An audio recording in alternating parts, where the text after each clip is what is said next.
गायत्रीचा लागलेला डोळा दरवाजावर झालेल्या खुडबुडीने उघडला. हॉलमधल्या सोफ्यावर पडलेली गायत्री उठून बसली दरवाजाकडे बघत. आणि एक अर्ध्या मिनिटाच्या खुडबुडीनंतर दरवाजा उघडला गेला. गिरीशने क्यू हॉलमधून किल्ली काढताना पुन्हा जराशी झटपट केली आणि अखेरीस 4 किल्ल्यांचा तो जुडगा खिशात ठेवत दरवाजा आतून बंद केला त्याने. खालची कडी सरकवली, लॅच डेड केलं आणि वरची कडी लावली आणि वळत गायत्री शेजारीच धपकन येऊन बसला तो. गिरीश आज घेऊन आल्याचं गायत्रीला त्या मगाशी लॅच उघडताना केलेल्या खुडबुडीवरूनच कळालं होतं. पण सहसा गुरुवारी घेत नसे तो. म्हणून जराशा आश्चर्याने ती उठली आणि बोलली, फ्रेश होऊन घे, जेवायला वाढते. गिरीशने पायातले मोजे काढता काढता सांगितलं गायत्रीला, नकोय जेवायला, मी खाऊन आलोय. गिरीशच्या ह्या परिस्थितीत त्याच्याशी वाद घालण्यात काहीच पॉईंट नाही हे जाणून गायत्री किचन आवरायला गेली. अन्न काढून ते फ्रीजमध्ये ठेवलं. भांडी घासायला टाकून ओटा स्वच्छ करून घेतला तिने. बेडरूममध्ये गायत्री जाईपर्यंत गिरीश फ्रेश होऊन कपडे बदलून गाढ झोपलाही होता. गायत्री जाऊन निजली बेडवर. पण गुरुवारी पेऊन येण्याएवढं काय घडलं गिरीशबरोबर? या विचारात 20 मिनिटांनी ती कूस बदलत राहिली होती. नंतर कधीतरी तिला लागलेली गाढ झोप अचानक चाळवली. ती गिरीशला बेडवर तिच्याकडे पाठ करून बसलेलं बघून. खाली सोडलेले पाय हलवत दोन्ही हात बेडवर टेकून काही पुटपुटत बसला होता गिरीश.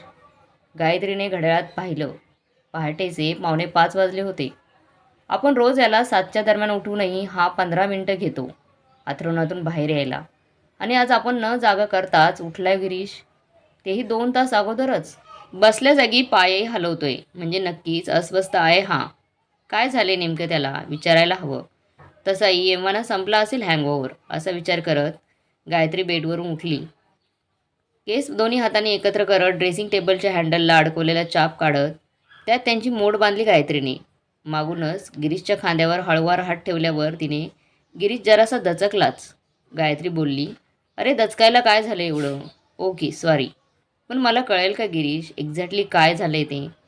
डिस्टर्ब वाटतोयस तू गिरीश. गुरुवारचं ड्रिंक्स, न जेवताच झोपणं, मी उठवायच्या आधीच तुला जाग येणं आणि आता हे पाय हलवत चाललेली स्वगत. नक्की काय झालंय गिरीश? गिरीशच्या प्रेशर कुकरची शिट्टी गायत्रीने हाताने वर उचलली होती. गिरीशही ताणातून मोकळं होण्याची जशी काही वाटच पाहत होता. गायत्रीकडे वळत मांडी घालून बसला गिरीश बेडवर. गायत्रीचा एक हात आपल्या दोन्ही हातात पकडून बोलू लागला. गायत्री कसं सांगू, पण काहीतरी घोळ झालाय सॉलिडच. अगं आई, आय मीन माझी आई सध्या विचित्रच वागते गं. मी काल स्वतःच्या डोळ्यांनी पाहिलं. म्हणजे it was so ridiculous. I tell you, कसं सांगू तुला? गायत्रीने तिच्या दुसऱ्या हाताने टॅप केलं गिरीशच्या हातावर आणि म्हणाली, रिलॅक्स हो गिरीश, मला काही नाही ऐकायची. आणि तसंही ऐकणं ही एक औपचारिकताच असते. ऐकलेलं समजून घेणं हे उपायाच्या दृष्टीने पुढे टाकलेलं पहिलं पाऊल असतं. So please come down your self आणि मगच बोल. गिरीशने एक मोठा श्वास आत भरून घेत बाहेर सोडला आणि गायत्रीकडे बघत मान हलवून बोलला तो, I am okay now. It all started in last week. मला अजयचा फोन आला गेल्या शनिवारी. अजय म्हणजे आईच्या बिल्डिंगमध्ये आईच्याच फ्लोअरवर राहणारा अजय शिर्के. माझा अगदी लंगोटी यार. आम्ही बालवाडीपासून 10वीपर्यंत एकत्रच शिकलो. तो आपल्या घरी आणि मी त्यांच्या घरी, असेच मोठे झालो. आम्ही म्हटलं तरी चालेल. तर अजय सध्या UKला असतो. आपले बाबा गेल्याचं कळल्यावरही त्याने मला तिथून फोन केलेला. वर्षातून एकदा जमेल तसं तो इथे त्याच्या आईवडिलांकडे येतो. 10-12 दिवस असतो, मग तो इथेच. तर सध्या अजय इथे आलाय. त्याने मला गेल्या शनिवारी फोन करून जे सांगितलं त्यामुळे मला शॉकच बसला गं. त्याने मला विचारलं की तुझी कोणी मावशी वगैरे आली आहे का सध्या तुमच्याकडे राहायला? म्हणजे दिसायला साधारण तुझ्या आईसारखीच, पण बऱ्यापैकी मॉडर्न. मी त्याला म्हटलं, छे रे, मला मावशीच नाही आहे. 2 मामा आहेत आणि ते दोघेही चिपळूणला असतात. माझी आई ही त्यांची एकुलती एक लहान बहीण आहे. हे ऐकून अजय बोलला, पुढे काही नाही रे. तुझ्या आईला भेटायला गेलो होतो. छानशी फिक्कट रंगाची साडी घातली होती तिने. त्यांनी मला बसवून घेतलं काकूंनी. माझ्याशी बऱ्याच गप्पा गोष्टी केल्या त्यांनी. मीही त्यांना बोललो की 10 दिवस मी शेजारीच आहे, तर काहीही लागलं तर लगेच हाक मारा मला. काकूंनी हसून माझ्या केसावरून हात वगैरे फिरवला. आणि त्याच दिवशी रात्री जेवण वगैरे आटोपल्यानंतर मी आमच्या गॅलरीत उभा होतो. साधारण 11:15 वाजलेले असतील. आणि आणि मला तुमच्या घराच्या गॅलरीत एक बाई दिसली. अरे केस मोकळी सोडलेली आणि पंजाबी ड्रेस घातलेली, तोंडाला मेकअप वगैरे केलेली, दिसायला डिक्टो काकूंसारखीच. आता आपल्या दोघांच्या गॅलरीत हार्डली 30-1 फुटाचं अंतर असेल. पण त्या बाईंनी माझ्याकडे बघून न बघितल्यासारखे केलं रे. मी निघून गेलो आणि आत 2 दिवसांनी मी पुन्हा पाहिलं त्या बाईंना. यावेळी लाँग स्कर्ट आणि टॉपवर दिसायला हुबेहूब काकू होत्या. पण पुन्हा तेच, ओळख दाखवायला तयार नाहीत. मग दुसऱ्या दिवशी मी मुद्दामहून दुपारच्या स्वयंपाकाच्या वेळेला तुझ्या घरी गेलो, तर काकू कुठल्याशा फिक्कट साडीतून पुन्हा कपाळ टिळा, गळा दोन्ही रिकामच. काकूनी मुद्दामहून बोललो की तुमच्या हातचं ते वांग्याचं भरीत मला जाम खावंसं वाटतंय. मग मी जे काय एक्सपेक्ट करत होतो तेच झालं. काकूंनी मला जेवायलाच थांबवलं. डाळिंबी उसळ, वांग्याचं भरीत, तुमच्यात ती तूप जिऱ्याची फोडणीची गूळ घालून करतात तशी आमटी, फुलके आणि मस्त वाफळलेला भात. मी नको म्हणत असतानाही पक्वान्नाचं गोडाचं करते म्हणून शेवांची खीरही केली. जुने दिवस आठवले रे. मस्त झालं जेवण. जाऊन 8 महिनेच झालेलं तुझ्या बापांच्या आठवणीने त्यांचे डोळे भरून आले रे 2दा. पण ह्या सगळ्यामागे माझा उद्देश होता तुमच्या घरी आणि दुसरं कोणी आहे का ते बघण्याचा. पण नाही रे, कोणाचीही चावल लागली नाही त्या 2 तासात. इनफॅक्ट काकू स्वयंपाक करत असताना मी 3-4 वेळा किचनमध्ये जाऊन उभा राहिलो होतो त्यांच्याशी गप्पा मारत. तर त्या दिवशी रात्री मी मुद्दामहून 10:30 पासूनच जाऊन उभा राहिलो आमच्या गॅलरीत. आणि आणि पुन्हा एक बऱ्यापैकी मेकअप केलेली बाई तुमच्या गॅलरीत येऊन उभी राहिली रे चक्क, जीन्सनी टी-शर्ट घालून. त्या बाईंना पुन्हा माझ्याकडे पाहून न पाहिल्यासारखं केलं. गॅलरीच्या कठाड्यावर हात आपटत त्या हळू आवाजात गुणगुणत होत्या. मी पारच हबकलो. अखेरीस होय काय नाही काय करत तुला फोन लावलाय. आजीचं हे बोलणं ऐकून मी सुद्धा पुरता भांबावून गेलो होतो ग. हे वाक्य संपतानाच गिरीशला जोराचा ठसका लागला. गायत्रीने कॉर्नर पीसवर ठेवलेली पाण्याची बाटली गिरीशकडे दिली. गिरीश पाणी पित असताना गायत्री त्याच्या पाठीवरून हात फिरवत होती. गिरीश जरा स्थिर स्थावर झाल्यावर गायत्रीने विचारलं गिरीशला, मग तू हे सगळं ऐकून काय केलंस गिरीश? गिरीश बोलू लागला पुढे, माझं खरं तर विश्वासच बसेना. So I went there yesterday but not to our home. मी थेट शिरक्यांकडेच गेलो. तिथे ड्रिंक्स, जेवण वगैरे झालं आणि 10:30 वाजता आजी गॅलरीत जाऊन उभा राहिला. मी आतच पडद्यामागे उभा राहिलो. ती बाई आली तर मला ती व्यवस्थित दिसेल, पण तिला मी दिसणार नाही अशा बेताने. आणि आणि ती बाई आली ग. I looked at her cleanly, very properly. ती आईच होती ग. चेहऱ्यावर पावडर थापलेली, ओठांना लिपस्टिक लावलेली, केस मोकळे सोडलेले, गळ्यात त्या मोठ्या मण्यांच्या माळा, ब्राईट कलरचा लाँग स्कर्ट आणि फ्लोरोसेंट कुर्ता. माझ्या हातापायातली ताकदच गेली ग. खचलोच मी माझ्या आईला अशा रूपात बघून, तेही बाबांच्या मागे.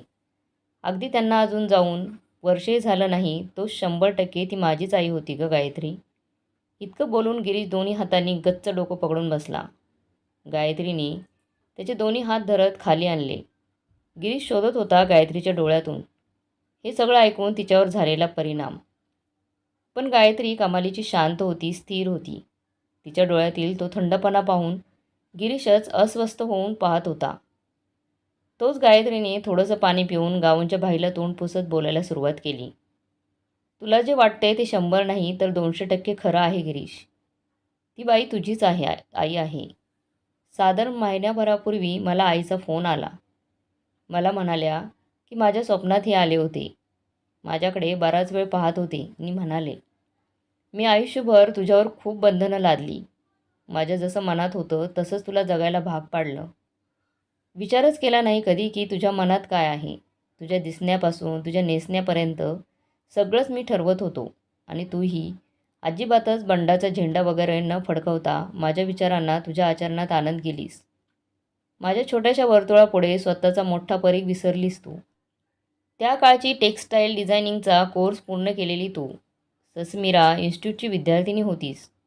तुझ्या पुढल्या दाराशी असलेल्या चांगल्या करिअरला फक्त माझ्यावर विश्वास ठेवून तू मागला दरवाजा दाखवलास. पण आता मी नाही आहे तर निदान दिवसातला थोडा वेळ तरी तू तुझ्यासाठी जग. तुला हवे ते कपडे घाल, हवं तसं तयार हो आणि तशीच झोपी जा. बघ मी तुझ्या स्वप्नात नक्की येईन, पण तुझ्या या नेसलेल्या कपड्यांवरच. मी तुला फिरवून आणेन. खूप धमाल करू आपण. राहून गेलेलं सगळं करूयात.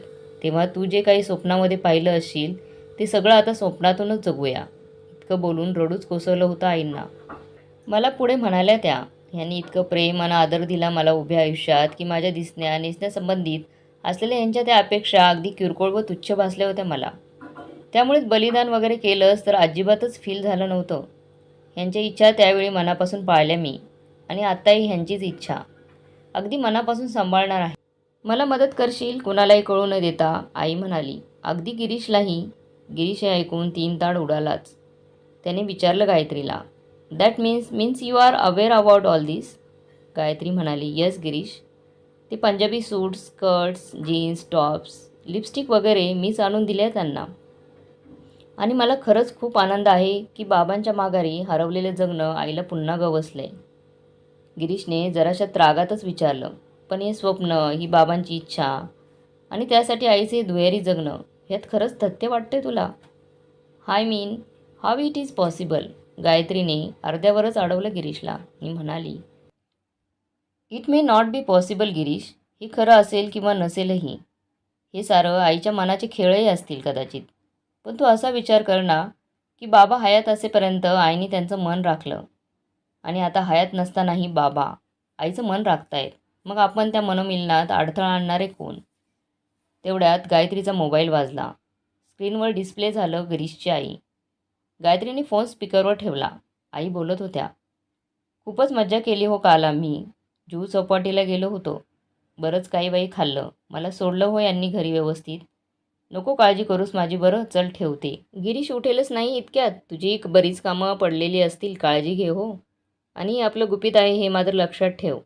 गायत्रीने भरल्या डोळ्यांनी गिरीशकडे बघत हे गुपित जपण्याचं जणू प्रॉमिस घेतलं होतं त्याच्याकडून. आणि गिरीशच्या वाहत्या डोळ्यांनी मूकपणेच ते दिलंही होतं गायत्रीला.